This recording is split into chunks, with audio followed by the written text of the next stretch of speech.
എൻ്റെ പേര് ബിജു. എൻ്റെ സ്വന്തം സ്ഥലം നെയ്യാറ്റിൻകര. 2014 വലിയ ഒരു തകർച്ച എൻ്റെ ബിസിനസ്സിലുണ്ടായി. അതിനുശേഷം ഞാൻ 2015 ഒരു ബിസിനസ് തുടങ്ങി.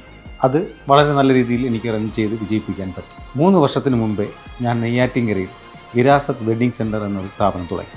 അതിനുശേഷമാണ് ഞാൻ കിങ്സ് ക്ലബ്ബിൽ ജോയിൻ ചെയ്തത്.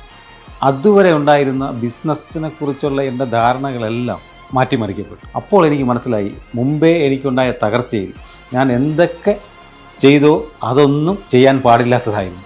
സാറിൻ്റെ ക്ലാസ്സിൽ നിന്നാണ് അതെല്ലാം മനസ്സിലായത്.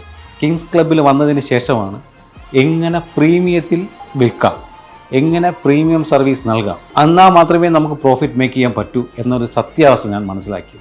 ഒരാഴ്ചയ്ക്ക് മുമ്പേ എൻ്റെ ഒരു പുതിയ ഷോറൂം കുമളിയിൽ ഉദ്ഘാടനമായി. കന്യാകുമാരിയിൽ അടുത്ത ഒരു പ്രൊജക്റ്റിന് വേണ്ടിയിട്ട് സൈറ്റ് അപ്രൂവ് ചെയ്തിട്ടുണ്ട്. ഇനി എനിക്ക് ഉദ്ഘാടനത്തിൻ്റെ ഒന്ന് പോയാൽ മതി. അതായത് സാറ് തന്ന ആ സിസ്റ്റം അക്ഷരം പ്രതി എക്സിക്യൂട്ട് ചെയ്യാൻ ശ്രമിക്കുന്നുണ്ട്. എനിക്ക് എല്ലാ ബിസിനസ്സുകാരോടും പറയാനുള്ള ഒരു എളിയ അപേക്ഷയാണ്, എല്ലാവരും സ്വന്തമായിട്ട് ബിസിനസ് ചെയ്യുന്നവരാണെങ്കിൽ അവർക്കൊരു മെൻറ്റർ ഉണ്ടാവണം. എനിക്ക് കിട്ടിയ മെൻറ്റർ എന്നെ ആകെ മാറ്റിമറിച്ചിട്ടുണ്ട്. നിങ്ങളെല്ലാവരും ബിസിനസ് ചെയ്യുന്നവരാണെങ്കിൽ ഒരു മെൻറ്റർ നിങ്ങൾക്കുണ്ടാവണം. അതിന് എൻ്റെ മെൻറ്ററിനെ പോലെ ഒരാളിനെ തിരഞ്ഞെടുത്താൽ നിങ്ങൾക്കത് വളരെ വളരെ വർത്തുഫുള്ളായിരിക്കും.